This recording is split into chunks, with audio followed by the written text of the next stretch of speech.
Well, I hate affirmations.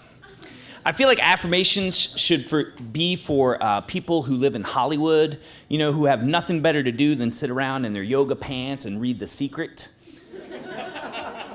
I feel like affirmations are for those people who they just want to manifest things, not by actually doing anything, but just by thinking about them really hard and waiting for them to come to them. But the thing is, I am somebody who could really use an affirmation now and again. I have a lot of self-doubt, and I'm always second-guessing my decisions. Well, so I allow myself this one affirmation in my house. It's a toilet seat, and it's got Liberace on it. It's covered with this puffy paint and rhinestones, and in the middle of it, there's this picture of Liberace. He's in this... He's ready for a 4th of July parade. He's got these red, white, and blue Argyle socks, these blue sequin short shorts so you can see his hairy legs. He's wearing a white leather jacket with these tassels hanging down from it, and he's carrying this little baton and giving it a kick. You've seen that. And underneath the picture is this quote from Liberace, and it says, "No one will believe in you unless you believe in yourself." Well, in 1999, I was living in Seattle, and I hated my job. I was a project manager at this construction company. And this one day, I was sitting in my cubicle, and I hung up the phone with a vendor, this guy who sold us heating vents. And I looked up at the heating vent in my building, and I realized my job was to sit behind this computer in this cubicle, in this sea of cubicles underneath a heating vent, and make sure other people could sit in their cubicles in seas of cubicles underneath heating vents. And I felt like I was trapped in this real-life version of an M.C. Escher painting.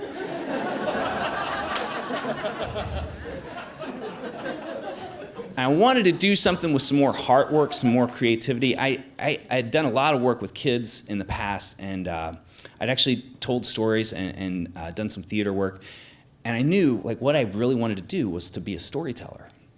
But I also realized this sounded ridiculous, not only to other people, but to me too. Quit this good-paying job with paid time off to go tell stories. Well, one day I got a phone call from this woman named Joey Gray. And Joey Gray is this short woman. She has a really warm smile and a heart to match it. She has boundless energy. And she was the founder and she ran Disc Northwest, which is the Seattle Area Ultimate Association. And even though I had only been playing Frisbee a couple of years, I knew who she was. Everybody knew who Joey was. So when she called me and asked me to meet her this one day, she had something she wanted to discuss. I said, sure. And so we met at this park, and we're walking along this little, bark path. And she tells me that she's ready to give up being the tournament director for Potlatch, and she wants me to run it the next year. Now, Potlatch, if you don't know, was at the time, and I think still is, one of the biggest co-ed Frisbee tournaments in the world. Teams come from not only the United States and Canada, but Japan and Australia and Europe, and they come to play in this thing. And it's also, at the time, it was before the co-ed nationals, and so it was one of the most prestigious tournaments also. I remember my first time going to this thing. It's in a suburb on the outskirts of Seattle, and it's at this park called 60 Acres, and it's literally 60 acres of soccer fields. And I came over this hill, and it's in this valley, and I could see all that green space laid out in front of me, perfectly manicured. The discs were arcing through the air.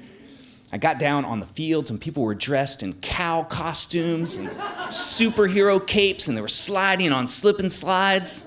And I felt just like burners do when they go to Burning Man, or hippies do when they go to Oregon Country Fair. I felt yeah, welcome home. But when Joey asked me to run this tournament, I thought she was crazy, and I gave her all the reasons that I shouldn't and couldn't. I hadn't been playing that long, and I'd never organized any tournament before, much less one of this scale. I didn't know that many people outside of the Pacific Northwest who played Frisbee. But Joey, she just gave me all the reasons that I could. she was like, you're a project manager, and that's what this is. It's a lot of coordinating and scheduling. There's all these Seattle area teams that help you put it on. And, besides, you're a nice guy. Like, people will get along with you. And I thought about it for a couple of days. And finally, I thought, well, if Joey thinks I can do it, then I guess I can do it. So I said yes. And over the next 9 months, I spent a lot of time not only outside of work, but like 20 hours a week at my day job. Yeah. I'd email teams to let them know that they'd gotten in and secretively call the fields folks to schedule stuff. I made sure that the team that was bringing the 500 pounds of potato salad was going to show up on time. And the weekend of the tournament came, and everything went awesome. I couldn't believe how easy it all seemed to go. People kept coming up to me and thanking me for it and saying how well run it was. Nobody got seriously hurt, but if they did, we had professional EMTs on site. Yeah. We got all the salmon flown in from Alaska so everybody could eat salmon. Yeah. And we had this great band. It was led by this dude named Omar. And it was like a jazz funk fusion band. People had such a good time dancing. It was great. And of the 1,400 people that came to the tournament that weekend, I only pissed 2 people off. Yeah, one of which who still doesn't talk to me to this day. Yeah. And I'd like to say that I went in that Monday after the tournament, and quit. And maybe in the Hollywood version of this story, that's what would happen. I'd go in and I'd be like, you can take your job with your full-time, your paid time off and your benefits. I'm going to go tell stories. But it turned out it was 9 years later before I was finally able to build up my practice and work on my craft. And now, though, that's what I do. I'm a full-time theater artist and educator. And I sure don't make nearly as much money as I did as a project manager. But I tell you, every day that I get up to share my art with people, especially when I get to teach young people, like middle school students, how to tell their own personal stories and let them see their life in a new light, I don't need any paid time off anymore. And Liberace, I don't think he got it exactly right. No one will believe in you unless you believe in yourself. After all, Joey, she believed in me way before I did. But I do like to keep that toilet seat around. One, it's just cool to have a Liberace toilet seat. But also, it's a cool reminder of what I can do if I ignore my self-doubt and just say yes. Thank you.